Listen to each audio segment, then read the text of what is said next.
जैसे दिल्ली में रेप कांड हुआ, मैं ये जानना चाहता हूँ कि जो रूल नियम बनाए गए, जो किए गए, आज उनको दंड क्यों नहीं दिया गया? सबसे पहले जानना चाहता हूँ। मैम, ये भारत बहुदर्श में बहुत यहाँ पे धर्म रहे, बहुविचार रहे ले, और यहाँ पे जो विचारों का हमेशा से टकराव बना रहा है। कुछ विचारों का अपना एक वर्चस्व रहा है, वो अपने, लेकिन आज जैसे कुछ विचार उभरते आ रहे हैं, जैसे नारीवाद, पिछड़ा वर्ग, दलित वर्ग, आज ये अपनी बातें कहने के लिए सक्षम हो रहे हैं, तो अपने लिए कुछ काम करते हैं, तो उनको मौका मिलना चाहिए। जैसे बताया कि प्रकाश वहाँ श्रीनगर में जो वहाँ की लड़कियां आज वो स्टार्ट करते हैं, जो दूसरे लोग उनको लगता है कि जो महिलाओं की जो स्थिति समझते कि महिलाएं की जो पैरों की जूती समझनी चाहिए वो आगे बढ़ रही है, तो ये उनको नागवा गुजर रहा है, तो उनको लगता है नहीं कि बराबरी का मिलना चाहिए। इसलिए दूसरे वर्ग हैं, उनको जब आगे बढ़ते हैं तो लोगों को लगता है कि ये कहते हैं गलत काम करे, तो अभिव्यक्ति की स्वतंत्रता है कि हमें सबको मौका मिलना चाहिए और बराबरी का मौका मिलना चाहिए। सब लोग अपना फायदा देखने की कोशिश कर रहे हैं, राजनीति अपना अलग फायदा देख रही है, मीडिया अपना अलग फायदा देख रही है कि मैं कैसे सबके नजरों के सामने हूँ, मैं कैसे जनता के सामने हूँ, मेरी जनता सब लोग सपोर्ट करे, मेरा मीडिया अपना, कोई भी चीज हो मेरा सब लोग मतलब सपोर्ट करना चाहिए। राजनीति इसी तरह से कर रही है कि मेरी सब लोग जनता सपोर्ट करनी चाहिए, मैं मतलब सब लोग अपना फायदा देख रहे हैं, सब लोग अपना फायदा। ओके, मैं मीडिया के अगेंस्ट में नहीं हूँ, लेकिन मीडिया जो दिखाती है वो एक समाज का आईना होता है, और समाज जो उसको एक्सेप्ट नहीं करना चाहता, इसलिए समाज उसके अगेंस्ट खड़ा होता है कि मीडिया उसको उछाल रही है या फिल्मों में कुछ गलत दिखाया जा रहा है। लेकिन मुझे लगता है कि वो सब समाज में जो हो रहा है मीडिया या फिल्मों में दिखाया जाता है वो वही दिखाया जाता है। मैं दुबे साहब से पहले सवाल पूछना चाहूंगा कि इन्होंने कहा ट्रांसफॉर्मेशन हो रहा है, सभी पैनलिस्ट ने कहा, तो क्या हमें जरूरत है सोसाइटी को राजनीतिक प्रशिक्षण देने की? और मौलवी साहब से पूछना चाहूंगा, क्योंकि अगर ट्रांसफॉर्मेशन फेज हो रहा है तो राजनीतिक प्रशिक्षण के साथ साथ क्या धार्मिक प्रशिक्षण देने की, क्योंकि शिक्षा में हमें कोई धर्म के बारे में तो समझ दी नहीं जाती, और अभी हम इस एज पे, टेंडर एज पे, कुछ बहुत ज्यादा राजनीतिक समझ रखते भी नहीं है, एक्टिंग ऐसे करते हैं जैसे सब कुछ जानते हैं। तो क्या हमारी एजुकेशन का ये हिस्सा होना चाहिए कि हमें पॉलिटिकल मोबिलाइजेशन और ये सब जो अन्ना आंदोलन के साथ साथ हुए राजनीतिक प्रशिक्षण और धार्मिक प्रशिक्षण साथ साथ शिक्षा? ओके, आगे दीजिए। हाँ, उनसे बाद में पूछते हैं। हाँ, बोलिए।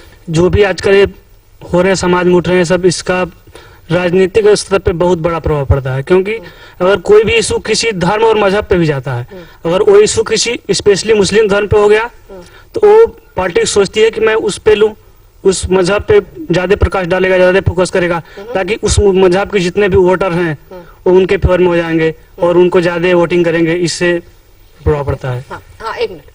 हाँ, बोलिए। मैम, जैसे बोल रहे कि मीडिया की गलती है, मीडिया क्या, अगर मीडिया में नहीं बताएगी तो हमें कहाँ से पता चलेगा कि देश में हो क्या रहा है?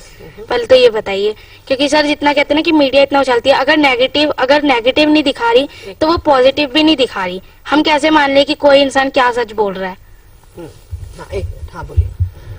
जैसा कि दुबे सर ने कहा है कि जो ये असहिष्णुता है ये हमारे दो लेवल पे होती है, एक पर्सनल लेवल पे और एक राजनीतिक लेवल पे। तो ये पर्सनल लेवल पे जहाँ से हम अपने घर परिवार से जब हम ऊपर उठ के सोचते हैं, थोड़े बड़े होते हैं, तो हमारे समाज से ही, बचपन से ही हमें इस तरह से सिखाया जाता है, हमारे जहाँ पे रहते हैं लिविंग इन्वायरमेंट ऐसा होता है, हम वही सीखते हैं जो दुनिया में हो रहा है।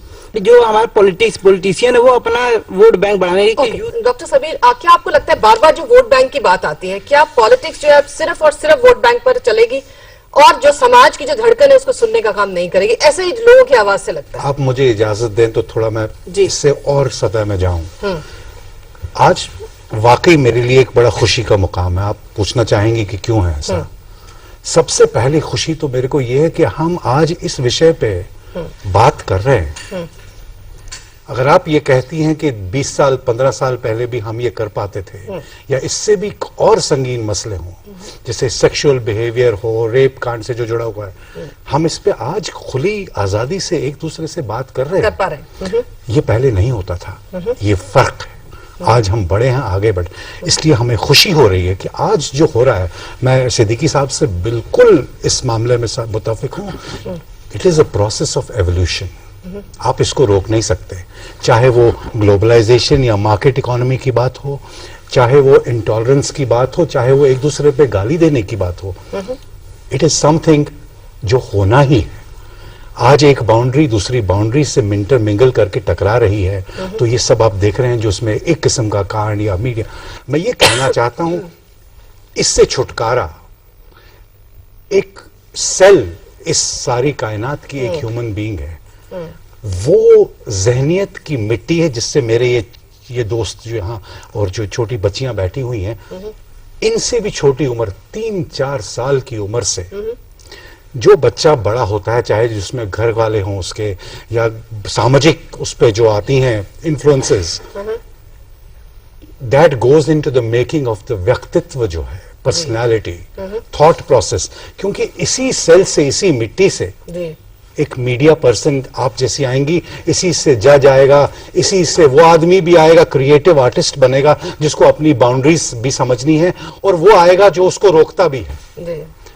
जब ये मिट्टी सही और जरखेज होगी और अच्छी और साफ होगी तो आप, और आज सबसे बड़ी बात यह कि जितने भी यहाँ लोग बैठे हैं, असत्य तो किसी ने नहीं बोला, हर एक आदमी ने सच बोला है। लेकिन ये सच तब वो रिजल्ट्स देगा जो आप चाहती हैं, जब 3-4 साल की उम्र से सही सोच। जी उमा जी, जो हमारी ट्रेडिशनल चीजें, जो हमारा परंपरागत ज्ञान भी है ना, जो हमारी सारी संस्कृति है, क्या वजह, जैसे भी बात कर रहे थे मार्केट इकोनॉमी की, आजकल सब कुछ मार्केट ड्रिवन हो गया है, सब कुछ ऐसा जो बेचा जा सके, जो बिक सकता हो। क्या आपको लगता है ये वैल्यूज जो हैं कहीं ना कहीं इनके ऊपर हमें जोर देना होगा? पीछे प्रशिक्षण की भी बात आई कि वो चीजें, वो ट्रेनिंग, वो मिलता ही नहीं, जिसकी वजह से हम खाली हो जाते हैं, वो कोना हमारा खाली रह जाता है। आप बिल्कुल सही कह रही हैं, क्योंकि जिस दौर से मैं निकली, इतनी साधना करके और इतने बड़े बड़े गुरुओं से सीखा, उसका माहौल बिल्कुल अलग था।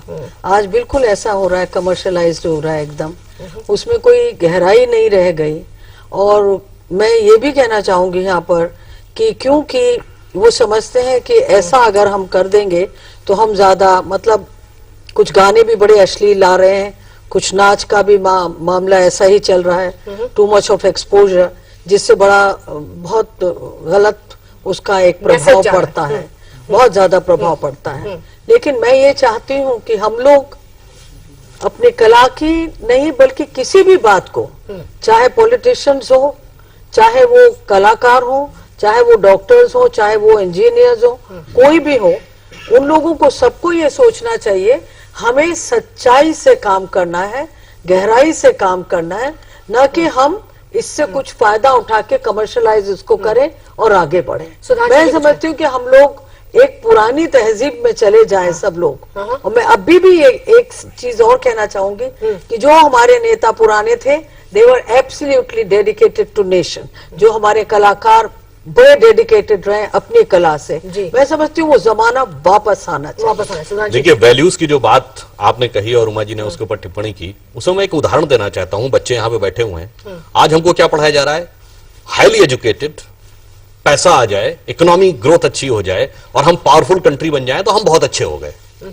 अगर ये होना अच्छे का प्रतीक है तो मैं याद दिलाना चाहता हूं 1930 और 40 के दशक में जर्मनी दुनिया का सबसे शिक्षित देश था, सबसे ताकतवर देशों में से एक था, सबसे मजबूत इकोनॉमी के देश में से एक था। और यही वो समय था जब भारत दुनिया का सबसे illiterate, politically subjugated, economically bankrupt देश था।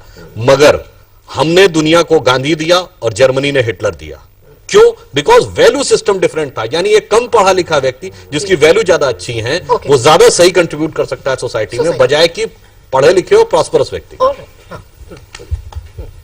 When America was, जब अमेरिका अपने एवोल्यूशन की शुरुआती दौरों में था, तब थॉमस जेफरसन ने कहा था, eternal vigilance is the price of liberty.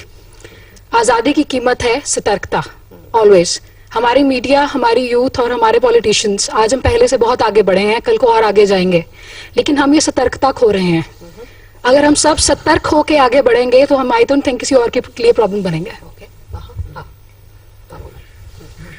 हमारे समाज में आजकल जो भी हो रहा है सब राजनीतिक कार्यकर्ता लोगों का है, क्योंकि देखिए हर जगह धर्म समाज इन्हीं की लड़ाई हो रही है, जो कि होनी नहीं चाहिए।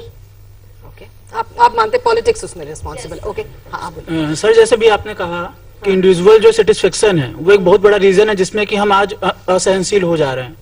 लेकिन सर, कि जैसे हम बिजनेस वर्ल्ड में एक वर्ड यूज करते हैं कि कॉम्पिटिटिव एडवांटेज गेन करने के लिए हम स्ट्रेटजीज डेवलप करते हैं, तो आज कहीं ऐसा नहीं है कि पॉलिटिकल पार्टीज भी एडवांटेज को गेन करने के लिए इन चीजों को ज्यादा प्रायोरिटीज देती हैं। यानी हो सकता है कि ऐसे जगह फिक्स हो, आप कभी भी देखिए एक रीजन में जब प्रॉब्लम राइज होती है तो बंदे हमेशा कॉमन होते हैं, सेम बंदे हर जगह प्रॉब्लम राइज कर रहे हैं। क्या पॉलिटिकल पार्टीज भी इन चीजों को एज ए स्ट्रेटजी यूज नहीं कर रही है मार्केट में? ओके, हाँ हम बात करेंगे। हाँ, मैम मैं ये कहना चाहता हूँ कि अभिव्यक्ति की स्वतंत्रता जरूरी है, लेकिन ऐसा भी नहीं कि हम कुछ भी बोल दे अभिव्यक्ति के रूप में। उसकी अपनी एक सीमाएं होनी चाहिए, और विशेषकर जब उस सार्वजनिक स्थान पे और व्यक्ति विशेष जब कह रहा हो, जैसे ना आशीष नंदी जी ने कहा, कोई भी कहता तो शायद इतना तूल नहीं पकड़ा जाता, लेकिन जब एक साहित्यकार इतने बड़े जो लिखते हैं वो इस तरह की बातें करते हैं, या कोई सोशियोलॉजिस्ट, तब जाके मुद्दा बनता है और ये देश में फैलता है। हमें ध्यान रखना चाहिए।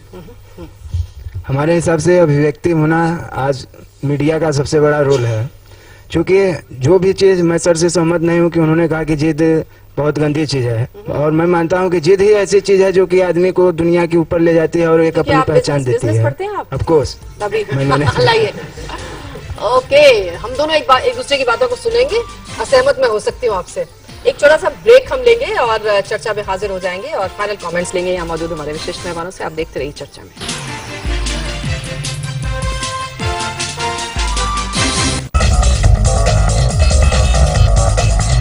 कैसे हम एक संवेदनशील समाज बने, जिसकी हमें सबसे ज्यादा जरूरत है। फाइनल कमेंट्स लेंगे यहाँ मौजूद हमारे विशिष्ट मेहमानों से।